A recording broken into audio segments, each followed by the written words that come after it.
The whole enterprise is crazy, and it's an absolute scam which is going to cost you a great deal. It's rather like paying monkeys, because what happens is the civil servants draw up the list, and if it's vote number 58 and the piece of paper says vote yes, you vote yes, and if it's number 59 and it says vote no, you vote no. It is an absolute farce. It is a complete sham masquerading as democracy.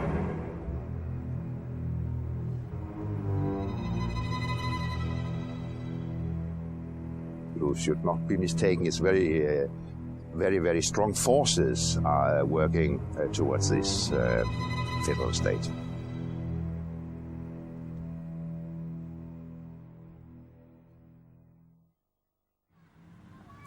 This is the village of Goudhurst.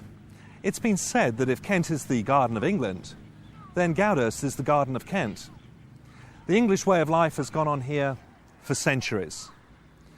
But is all that about to become a thing of the past? In 1996, chairman of the British Referendum Party, Sir James Goldsmith, circulated copies of a short film documentary to millions of households across the country. Frustrated by the lack of mainstream press coverage over what he saw as the dismantling of British sovereignty and independence by colluding politicians, Sir James's wake-up call to the people of Great Britain was stark and shocked many. What you're about to hear will both surprise and outrage you. It's the true story of Europe. It's the story the politicians don't want you to hear, because it shows how they've deceived us and betrayed our nation. Only in 1994 did Chancellor Kohl's foreign policy spokesman, speaking on behalf of the ruling party of Europe's dominant nation, Germany, clearly reveal the true plan. The plan is to create a federal European superstate. Into it will be merged up to 25 ancient European nations, including our own. This new country, called Europe, will have one parliament, one government, one court of justice, one currency, one flag, and one anthem. That has been the plan all along. But those who favoured it knew the people of Europe would never accept it. They would never willingly surrender their freedoms to become just a province in a vast European superstate. So what did the politicians do? They conspired to keep the truth from the people. So what is the truth behind the European Union? Is it, as our politicians keep telling us, Britain's best hope for the future? A chance to regain some of that lost prestige on the world stage by being at the centre of Europe? Today in Britain, all three major political parties miraculously appear to agree at least on one thing. They believe in the destruction of Great Britain as an independent nation. They believe an integrated Europe makes sense, that it is the modern, forward-thinking way to go, that it would prevent any chance of a third European war. Unfortunately, nothing could be further from the truth.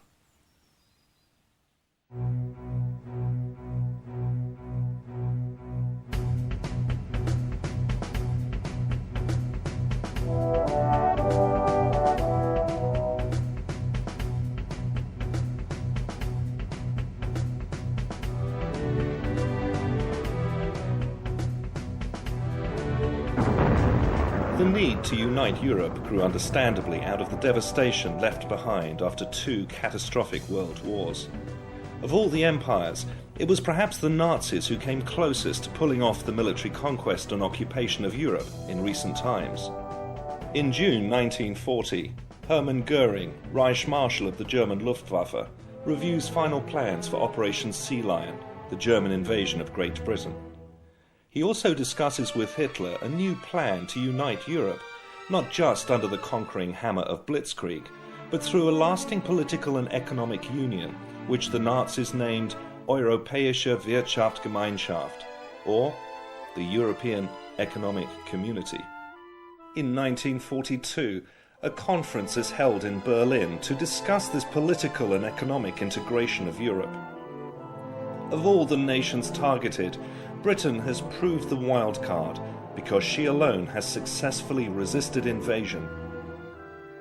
Rising to his feet at the conference, Nazi economist Professor Horst Jecht of Berlin University firmly declares that Britain is the greatest obstacle to Germany fulfilling her historic aim of dominating Europe.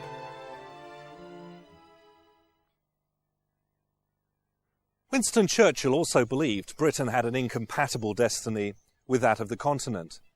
Referring to the United Kingdom's reliance on her overseas trade, Churchill stated, "If Britain must choose between Europe and the open sea, we will choose the sea." Both Churchill and Jecht were independently remarking on the same phenomenon Napoleon had noticed 150 years before, that Great Britain was a global trading power, and the nations of Europe weren't. According to the Nazis, Great Britain's awesome maritime capability was beggaring Europe because it was drawing trade away from the continent. If Britain could be conquered militarily or economically, broken up once and for all as a significant economic and political entity, the spoils of all her trade and wealth would go to whoever ran the new European empire. Few in Berlin were in any doubt about who would do the running. But the tide of war turned against Germany.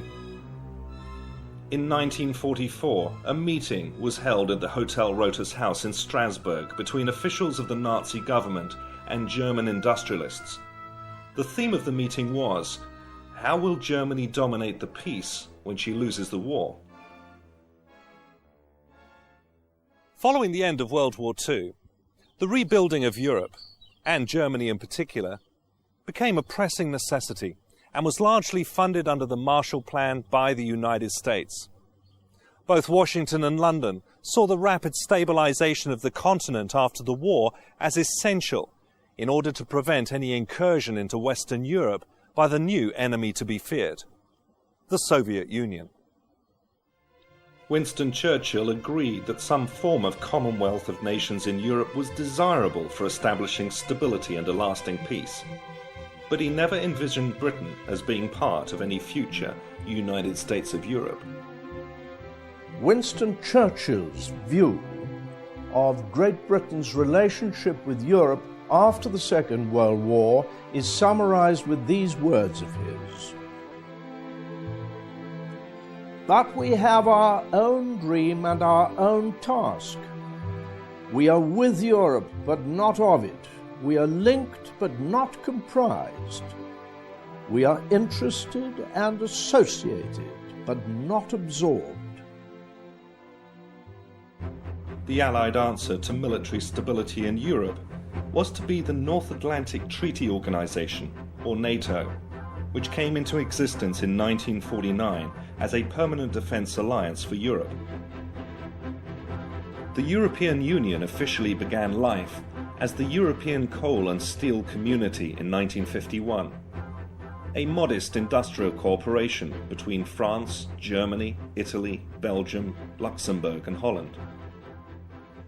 6 years later, in 1957, the Treaty of Rome was signed by the 6 participating coal and steel community nations. Declaring its goal as the ever closer union of the peoples of Europe, the Treaty of Rome went far beyond launching just a common market. It established the fledgling apparatus for an idealistic new superpower. This new entity was given an existing and unsettlingly familiar name: the European Economic Community. In 1963, Charles de Gaulle and Konrad Adenauer signed the Treaty of Elysee, signifying the symbolic burying of the hatchet between France and Germany. This was the start of a dynamic new dual leadership role in Europe for the two countries. De Gaulle later resigned, and within a year was dead. Britain was invited to submit yet another application to join the EEC. This time, Edward Heath, now as Britain's Conservative Prime Minister, signed the Treaty of Rome and took Britain into the common market on New Year's Day, 1973. Responding to deep concerns within his own country that joining the EEC would compromise Britain's national sovereignty and independence, Heath sought to reassure the British people in a government white paper. He wrote, "There is no question of Britain losing essential national sovereignty. The master plan, of course, was well known to Edward Heath, Lord Hailsham and their colleagues in Brussels. It was the eventual creation of a new European superstate out of 25 existing nations in Europe and Scandinavia, and Britain was going to be part of it. From 1973 onwards, the slow but consistent transfer of power from Westminster to Brussels through successive treaties our own politicians signed became known as the acquis communautaire. It was nicknamed the Ratchet, for once powers had been given to Brussels by the member state, they could never be returned.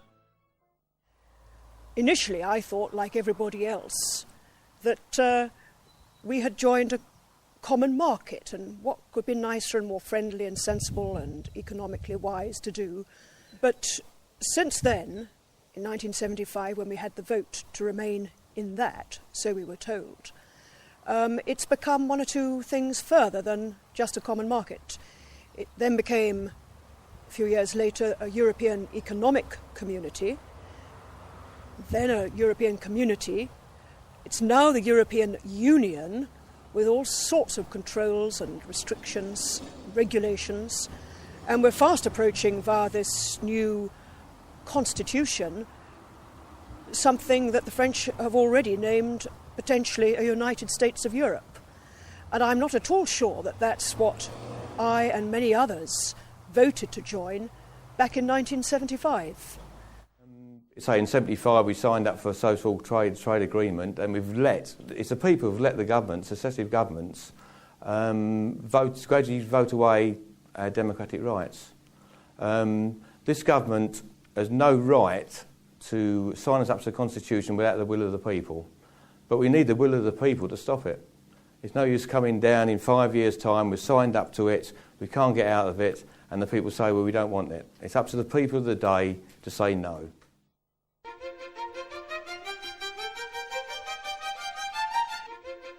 This is the Strasbourg Parliament.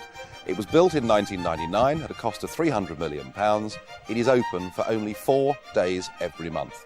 What happens at the end of that 4 days is we load our offices into tin boxes, and then lorries arrive downstairs and drive the whole lot nearly 300 miles up to Brussels, where the boxes are unpacked for the next 3 weeks when we're supposed to be there, and then it's all brought back again. This whole process of shifting the administration and the staff from one home to another is costing the European taxpayer over €100 million a year. It is the biggest scam in human history. We're not talking about billions of pounds, we're talking about trillions of pounds. Why a country which has been independent for 900 or more years would ever wish to involve itself in such political chicanery and nonsense as something which defies anyone who is sane. And only now have we got just about 14 or 15 months before they rivet on us a pan-European constitution which would be superior to our own splendid constitution, one which is the pride of the world and pioneered the way for sensible living. And here we are giving it all away. The political aim is to develop the framework for a real European Union constitution, and in my opinion this means building up a European federal state. In black and white, the draft constitution wording confirms Brussels will exercise competence and primacy over member states' own laws. For the British, this will mean being stripped of any remaining independence, losing control over our foreign policy and armed forces, the handing over of our legal system and law enforcement to the European Union, the scrapping of the pound sterling to be replaced by the euro, the handing over of our remaining currency and gold reserves to the European Central Bank, and the total regulation of British domestic and international trade by the European Union. Coincidentally or otherwise, the European goal of dominating Britain, unfinished business going back centuries, will have been accomplished.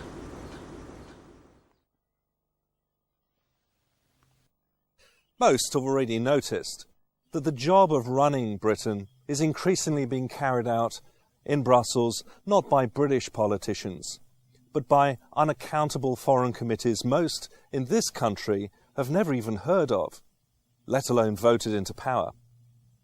These unelected, inscrutable forums dictate what citizens across the Eurozone can and can't do, down to the last detail. Henceforth, Britain is to be ruled from the new Europe, by the new Europe, and for the benefit of the new Europe.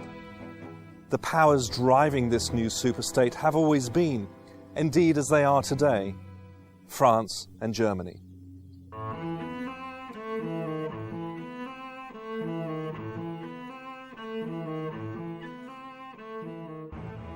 Lindsay Jenkins worked as a senior civil servant in the British Ministry of Defence for almost 10 years and spent a further 10 working for British and American investment banks in the City of London. She is the author of 2 books exposing the origins of European federalism and the emergence of the European Union. Today, over 80%, that is 80%, of everything that goes through the House of Commons and the House of Lords merely rubber stamps Brussels.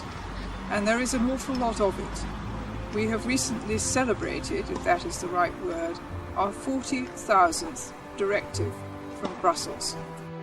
And having attacked central government, now Brussels is attacking our local government structure. So we have lost, just to recap, in the following areas. We have lost 100% of our control, or near enough, over the environment. The British scenery, countryside, everything that comprises environment, including health and safety regulations, absolutely everything. We have lost near enough 100% control over our fishing. We have lost 100% control over our farming. And we have lost 100% control over our trade policy. And that last is of particular significance when you consider that Britain is the 4th largest economy in the world, and we do more trade per head of population than any other country in the world by far.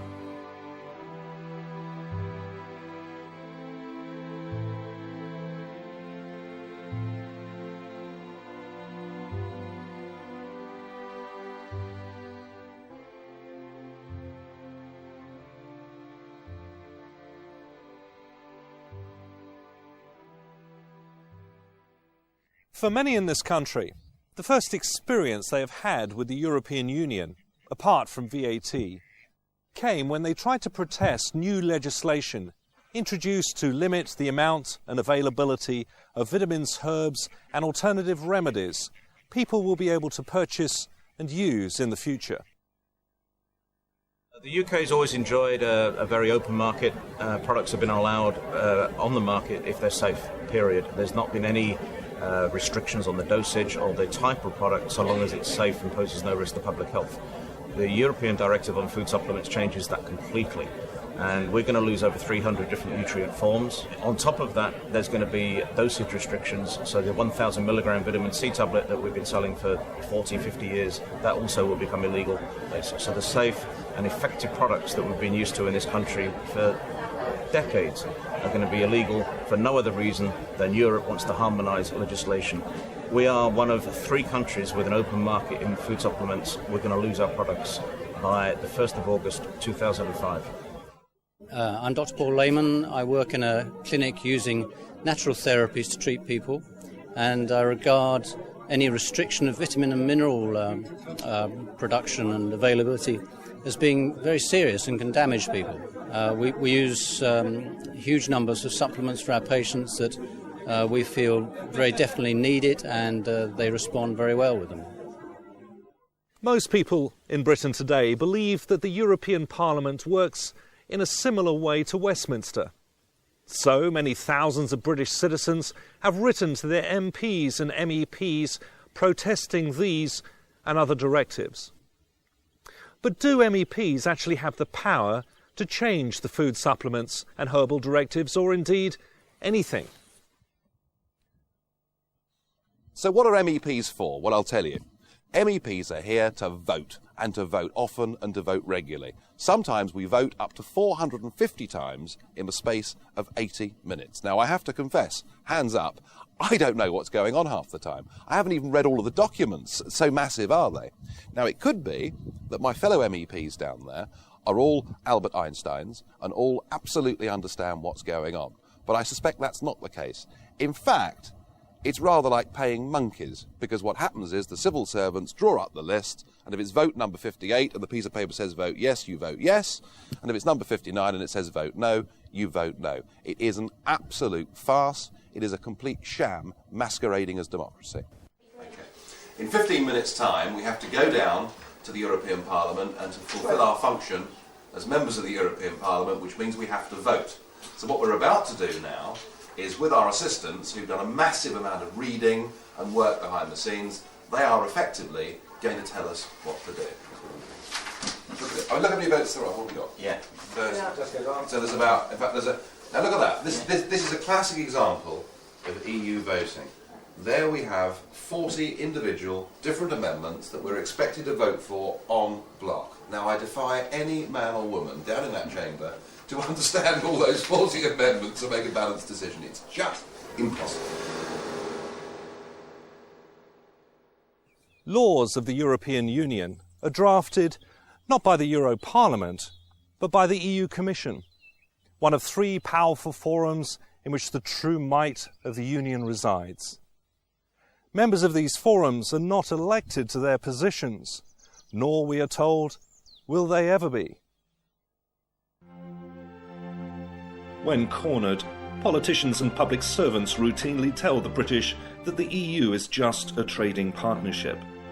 Yet, underneath the surface, a different picture has emerged. In 2001, a market trader was convicted for selling a pound of bananas weighed using British imperial measures instead of grams and kilos. British District Judge Morgan, in passing judgment upon the hapless metric martyr, stated, "We are now living under a new legal order.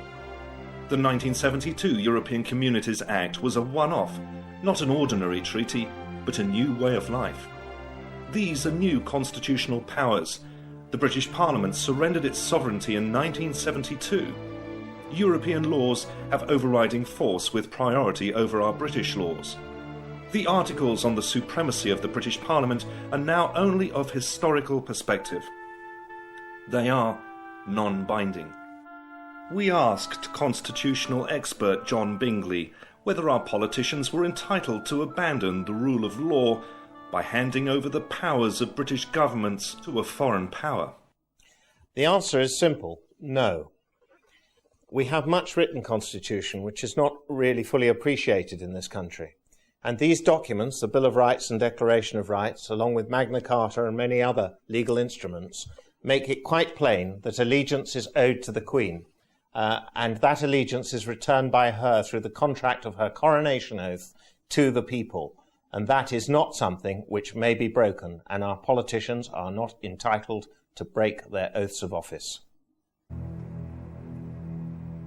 It follows, therefore, that no government, with or without a popular mandate, may transfer sovereignty on a temporary or permanent basis to a foreign power that owes no allegiance to the British Crown and is unaccountable to the British people.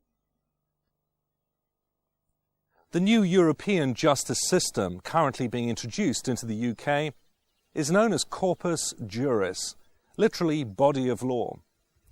Corpus Juris is designed completely and permanently to overhaul the British justice system and will include the following: the scrapping of trial by jury. Henceforth you will face a state-appointed judge who will pronounce you guilty or not guilty. The scrapping of habeas corpus. You are liable to summary arrest without charge. Under Corpus Juris, you can be detained without charge or any evidence being presented against you for up to 9 months. The scrapping of innocent until proven guilty. Henceforth, a citizen must prove his innocence against the combined machinery of the state. The scrapping of double jeopardy, or not being tried for the same offence twice. Under EU sanction, Jack Straw, while Home Secretary, gave prosecutors leave to appeal not guilty verdicts if desired. Technically, this could be done repeatedly until the required conviction is secured. The scrapping of non-disclosure. Henceforth, under corpus juris, any previous convictions you have will be made available to the court before your trial begins. There is no presumption of innocence. The French system, or the continental system broadly, the droit administratif, places everything, the subject of the foreign or continental countries, have no rights at all. An Englishman has full liberty, except under the due restriction of law. Under the droit administratif, you have no rights except those that are allowed to you by the state. This fundamental difference is very important because it's now leading, with the takeover of the EU situation, we are now leading to a state whereby we too will come under the droit administratif. And this will stop us having a right to trial by jury. And that in itself is a back door to a dictatorial arrangement. The officials themselves, we learn, and we only learn it step by step, have total immunity from everything. That is, from the criminal law throughout the member states. They seem to have extraordinary powers, but as I say, nobody knows quite what. Then, gradually, incrementally, they acquire extra powers. They acquire powers to look at terrorism. What they are precisely, we're not quite sure. They also have powers to look at fraud. What they are, we're not quite sure. For centuries, it has been the British citizens' most basic right to vote in 100% of the members of Parliament who govern their country, or alternatively vote them all out and sack them if they don't perform. For instance, the basic principle that one Westminster Parliament can always change what the past Parliament did. That's the core of democracy, that you can elect a new Parliament and then you can have a new law. This core doesn't exist in the EU, and it doesn't exist with the constitution we are building now. As more and more EU-sanctioned taxation hits the British taxpayer, from local council tax increases to higher national insurance levies, how many even appreciate the true price of what European Union membership has actually cost Britain? People don't realise that the cost to Britain is £1.3 million per hour, every day, every year. And the way that figure will go is upwards, not downwards.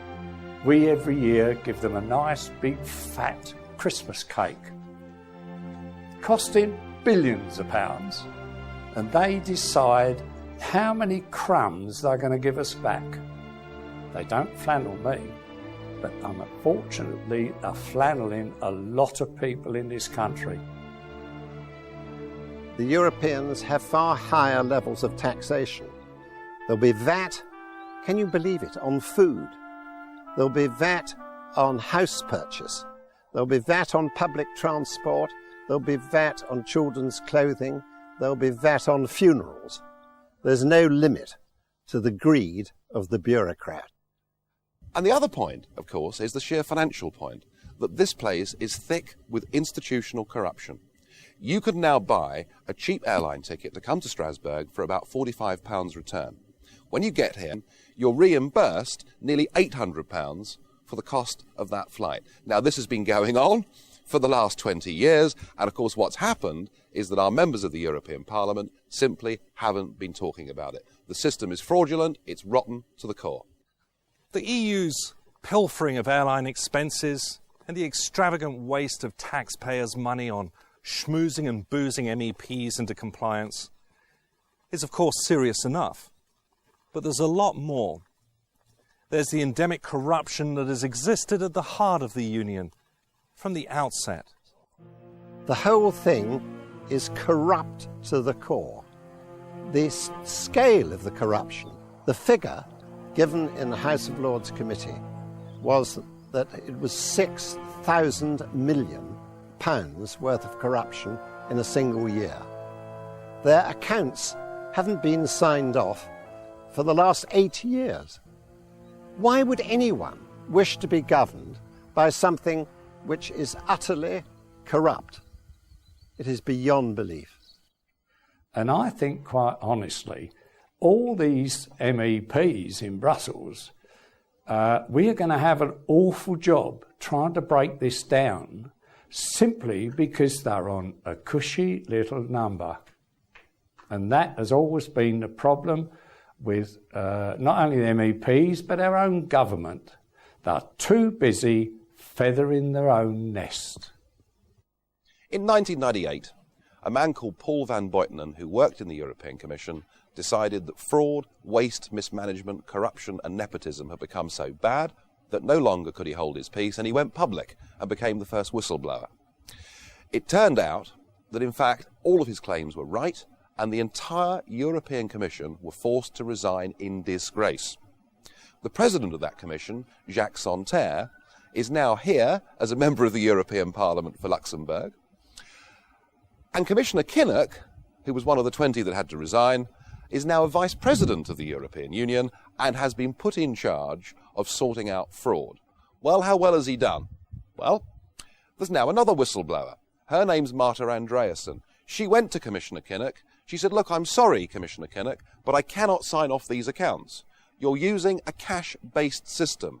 You're not using double-entry bookkeeping, which incidentally was invented in the late 14th century. She said, I cannot sign off these accounts as being a true and accurate record of the EU's finances, and for her trouble, she's been suspended pending an investigation. Everybody talks about reforming fraud within the European Union. I think this whole system is so rotten that it's now unreformable. It means that you will be ruled for the first time by people you cannot sack. Why would anyone want to do that voluntarily? It's the politicians of all three major parties who are all hell-bent on ever closer union. Ever closer union, in fact, means ever closer strangulation.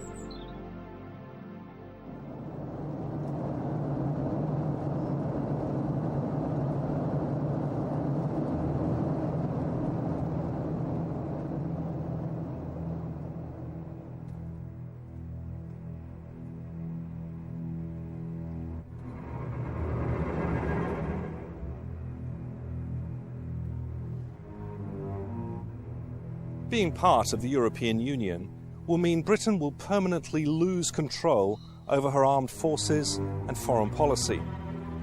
The new European army, so enthusiastically pushed by France and Germany, in effect threatens NATO, the organisation that has kept peace in Europe for the past 50 years. They can use our armed forces, the Crown forces, the Army, the Navy and the Air Force, in the European Rapid Reaction Force. And imagine our forces being under the command of some perhaps French or German general. And then there's the euro. Joining it will be irreversible, according to Hans Tietmeyer, former president of the German Bundesbank. Monetary union is a path of no return, he states. No subsequent revision or withdrawal of any kind is either legally or politically provided for. Britain's economy traditionally tracks that of the United States because of our heavy trading on the dollar. So what would be the effect of joining the euro and tying Britain's economy into this one-size-fits-all arrangement with the other nations of the EU?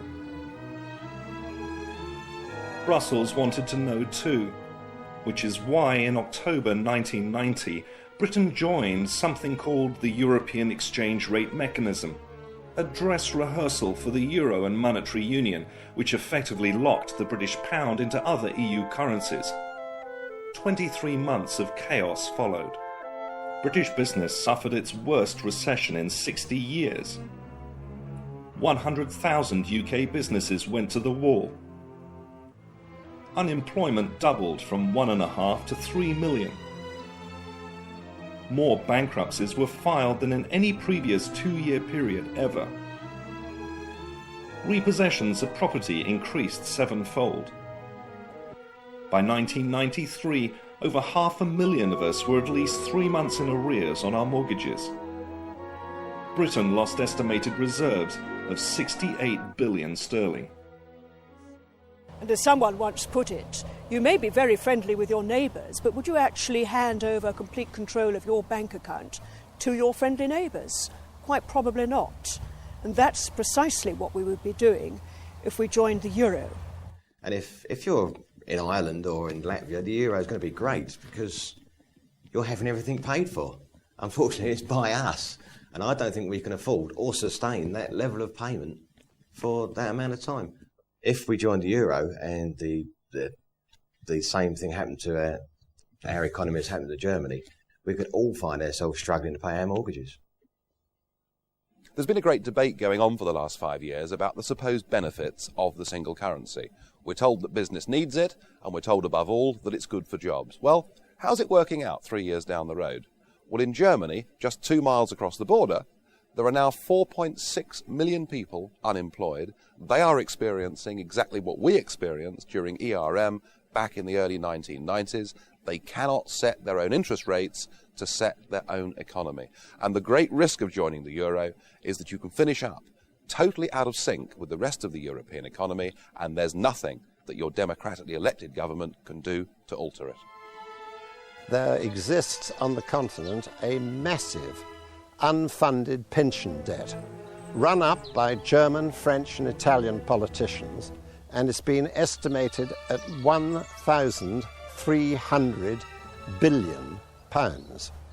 And that would be something which we, the British people, would be expected to contribute.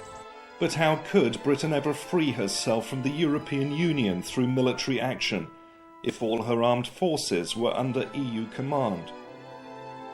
And in the unlikely event that she did regain her independence, how could Britain relaunch her own currency if she had handed all her gold and currency reserves over to the European Central Bank?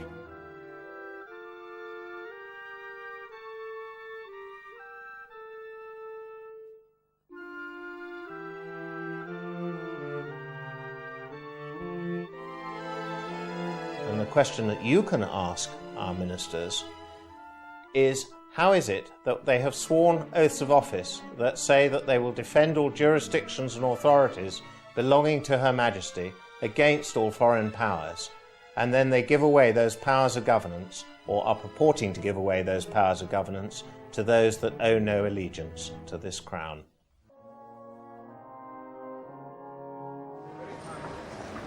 Well, today the European Parliament has voted on the admission of 10 new member states. I have to tell you that I was one of only 22 members of a House out of 626 that voted for those countries not to join.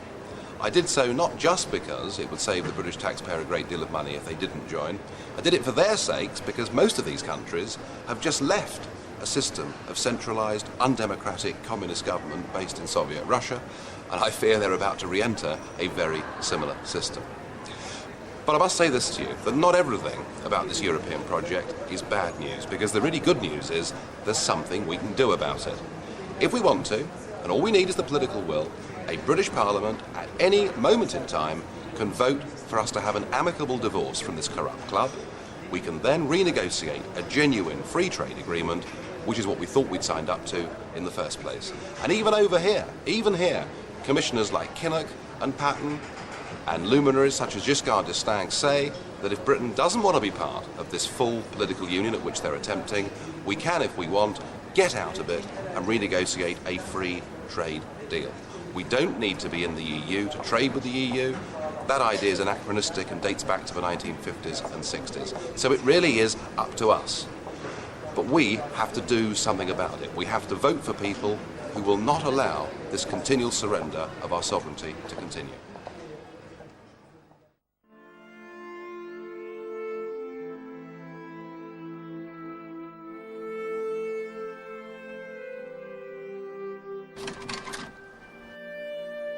If we don't do something about it in the next couple of years, it's goodbye democracy and everything which we've fought for centuries. Time is running out. I think Britain joining the EU contradicts the British Constitution and the common law. The Magna Carta, the Declaration of Rights and the Bill of Rights and the monarchy are undermined, and I see the danger of British people losing their rights and liberties by joining the EU.